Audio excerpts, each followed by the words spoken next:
Friends, భగవంతుడి ఆరాధనలో ఎంతోమంది భక్తులు తమ జీవితాన్ని ధన్యం చేసుకున్నారు.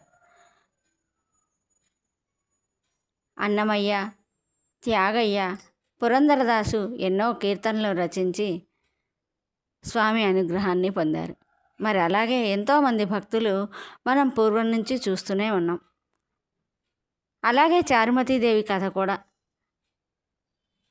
తనకి స్వప్నంలో దర్శనం ఇచ్చిన వరమహాలక్ష్మీదేవి పూజ అందరూ చేయాలని, అందరికీ ఆయురారోగ్యాలు, ఆనందాలు, ఐశ్వర్యాలు కలగాలని, అందరినీ ఎలా అయితే కలుపుకుని వ్రతం చేసుకుందో, గోదాదేవి ఎలా అయితే స్వామిని ఆరాధించి తన జన్మను సార్థకత చేసుకుని తన స్నేహితుల్ని అందరినీ కలుపుకుని ఎలా అయితే స్వామిని సేవించి తరించిందో, మరి మనమందరం కూడా ఇప్పటి రోజుల్ని బట్టి మనం కూడా మనం చేస్తున్న ఆధ్యాత్మిక కార్యక్రమాలకు, మనం చేస్తున్న మంచి పనుల సహాయాలకు అందరినీ కూడా అలా కలుపుకోవడం ధర్మం.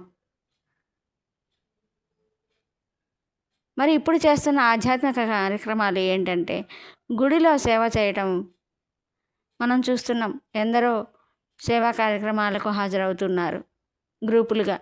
మరి అలాగే మనం కూడా ఆధ్యాత్మిక మార్గంలో మన జీవితాన్ని గడుపుకోవాలి. కొంత సమయమైనా దానికి అద్భుతమైన మార్గం మేము ఎంచుకున్నది ధ్యాన మార్గం. మరి మేము ధ్యానం చేస్తున్నాం.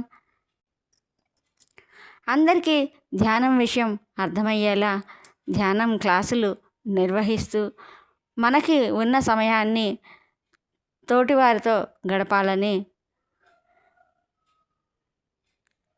ధ్యానం అందరికీ పరిచయం చేస్తూ ఆధ్యాత్మిక మార్గంలో ఉన్నాం. మరి మీ అందరికీ కూడా మా వీడియోస్ నచ్చితే మా వీడియోలు లైక్ చేయండి, షేర్ చేయండి, సబ్స్క్రైబ్.